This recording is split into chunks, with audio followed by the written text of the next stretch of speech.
بسم اللہ الرحمن الرحیم۔ محترم ناظرین، السلام علیکم۔ حضرت داؤد علیہ السلام کے زمانے میں ایک نادار و بے نوا خاتون تھی۔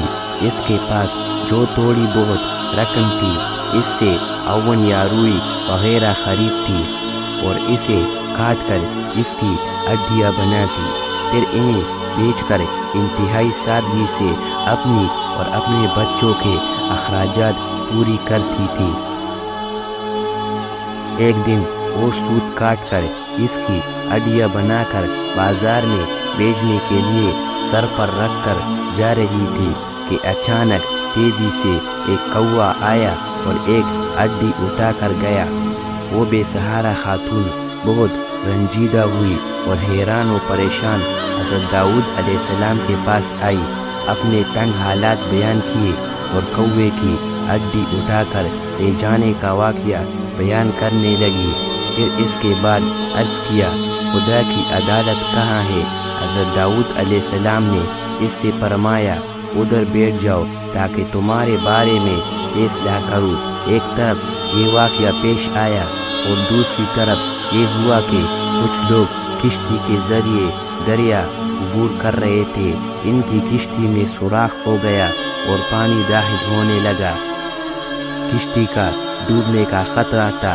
ان لوگوں نے نظر مانی کہ اگر اس خطرے سے نجات مل گئی تو 1000 دینار کسی فقیر کو دیں گے۔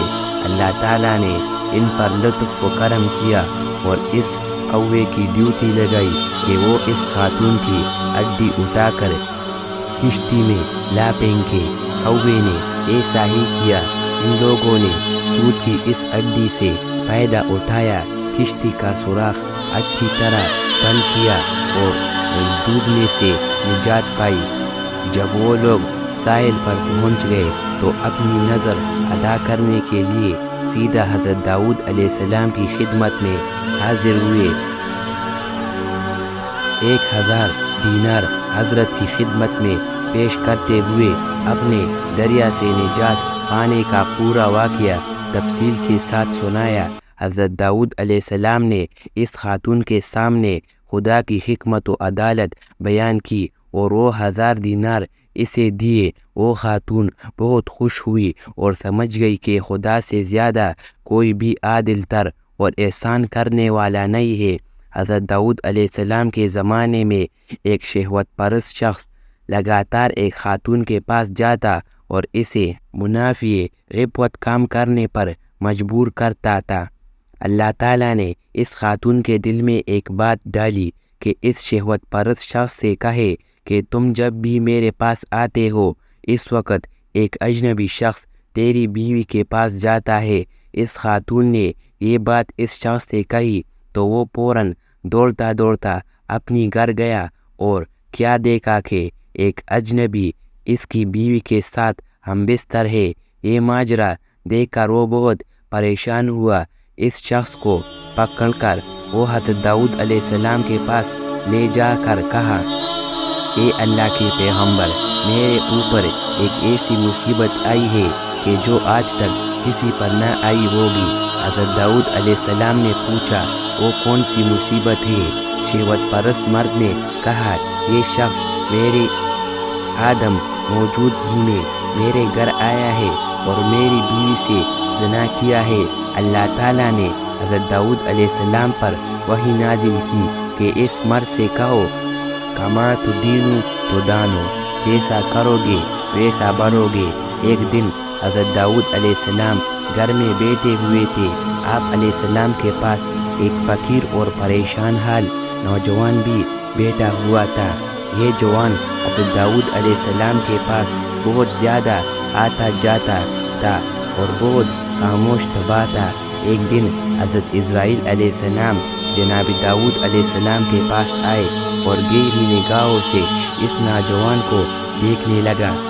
جناب داؤد علیہ السلام نے حضرت اسرائیل علیہ السلام سے کہا، اس جوان کو کیوں دیکھ رہے ہو؟ حضرت اسرائیل علیہ السلام نے کہا، ہاں مجھے حکم ہوا ہے کہ میں اس ہفتے کے آخر میں اس جوان کی روح قبض کر لوں۔ حضرت داؤد علیہ السلام کے دل میں اس جوان کے لیے طلب پیدا ہوئی اور اس سے کہا، اے جوان، کیا تمہاری بیوی ہے؟ جوان نے کہا نہیں، ابھی تک میں نے شادی نہیں کی ہے۔ حضرت داؤد علیہ السلام نے اس جوان سے فرمایا بھلا شخص جو بنی اسرائیل کا مشہور و معروف اور بزرگ فرد ہے کے پاس جاؤ اور اس سے کہو کہ داؤد علیہ السلام تمہیں حکم دے رہے ہیں کہ اپنی بیٹی کو میری زوجہ بنا دو، پھر اس کے ساتھ شادی کرنے کے بعد رات کو اس کے پاس رہو، تمہارے زندگی بھر کے جتنے بھی اخراجات ہیں یہاں سے اٹھا کر لیتے جاؤ، البتہ 7 دن بعد دوبارہ میرے پاس آنا۔ حضرت داؤد علیہ السلام کا پیغام اس بات کا موجب بنا کہ اس معروف شخصیات کی بیٹی مذکورہ جوان کی بیوی بنی۔ اس جوان نے حضرت داؤد علیہ السلام کے حکم کے مطابق عمل کیا اور وہ 7 دن کے بعد دوبارہ حضرت داؤد علیہ السلام کے پاس آیا۔ حضرت داؤد علیہ السلام نے اس سے پوچھا اے جوان، تمہارے یہ دن کیسے گزرے؟ جوان نے کہا یہ دن اتنے اچھے گزرے ہیں کہ پوری زندگی میں پہلے کبھی ایسے نہیں گزرے۔ حضرت داؤد علیہ السلام نے فرمایا بیٹھ جاؤ۔ وہ بیٹھ گیا۔ وہ کافی دیر وہاں رہا لیکن حضرت اسرائیل علیہ السلام اس کے پاس نہ آیا۔ حضرت داؤد علیہ السلام نے اس جوان سے کہا اٹھو اور اپنی زوجہ کے پاس جاؤ اور 7 دن کے بعد دوبارہ یہاں آنا۔ وہ چلا گیا۔ 7 دن گزرنے کے بعد وہ حضرت داؤد علیہ السلام کی خدمت میں حاضر ہوا۔ تیسری مرتبہ پھر حضرت داؤد علیہ السلام نے وہی حکم دیا۔ وہ 7 دن بعد پھر حضرت داؤد علیہ السلام کی خدمت میں حاضر ہوا۔ اسی دوران میں جناب اسرائیل علیہ السلام تشریف لے آئے۔ حضرت داؤد علیہ السلام نے جناب اسرائیل علیہ السلام سے فرمایا آپ کا ارادہ تو یہ تھا کہ آپ 7 دن بعد دوبارہ یہاں پر آئیں گے اور اس نوجوان کی روح قبض کریں گے، لیکن آپ نہیں آئے اور آج تیسرا ہفتہ بعد آئے ہیں۔ حضرت اسرائیل علیہ السلام نے کہا اے داؤد علیہ السلام، اللہ تعالیٰ نے آپ کے رحم کرنے کی وجہ سے اس پر رحم کیا اور اس کی موت 30 سال تک مؤخر کر دی ہے۔ ایک دن خداوند متعال نے حضرت داؤد علیہ السلام پر وحی نازل کی کہ آپ علادہ بنت اوس کے پاس جائے، اسے بہشت کی خوشخبری دے اور کہے کہ وہ بہشت میں آپ کی ہمنشین ہے۔ حضرت داؤد علیہ السلام نے حکم خداوند پر عمل کیا، علادہ کے دروازے پر آئے اور دکلباب کیا۔ وہ دروازہ پر آئی اور دروازہ کھولا۔ جو ہی ان کی نگاہیں حضرت داؤد علیہ السلام پر پڑی تو عرض کیا کیا اللہ کی طرف سے میرے بارے میں کچھ حکم نازل ہوا ہے کہ آپ علیہ السلام مجھے وہ خبر سنانے کے لیے تشریف لائے ہیں؟ حضرت داؤد علیہ السلام نے کہا ہاں۔ علادہ نے پوچھا وہ کیا ہے؟ حضرت داؤد علیہ السلام نے کہا اللہ تعالیٰ نے میرے اوپر وحی نازل کی ہے اور فرمایا تم بہشت میں میری ہمنشین ہوگی۔ علادہ نے کہا آپ کو شبہ ہوا ہے؟ وہ میں نہیں ہوں بلکہ کوئی میری ہم نام ہے۔ حضرت داؤد علیہ السلام نے کہا ایسا نہیں ہے بلکہ یقیناً وہ تم ہی ہو۔ علادہ نے کہا اے پیغمبر خدا، آپ علیہ السلام سے جھوٹ نہیں بول رہی ہوں، خدا کی قسم میں اپنے اندر ایسی کوئی خوبی نہیں دیکھ رہی ہوں کہ بہشت میں آپ کی ہمنشین بنوں۔ حضرت داؤد علیہ السلام نے کہا تم اپنے باطنی امور کے بارے میں کچھ گفتگو کرو تاکہ جان سکوں کہ کیسی ہو۔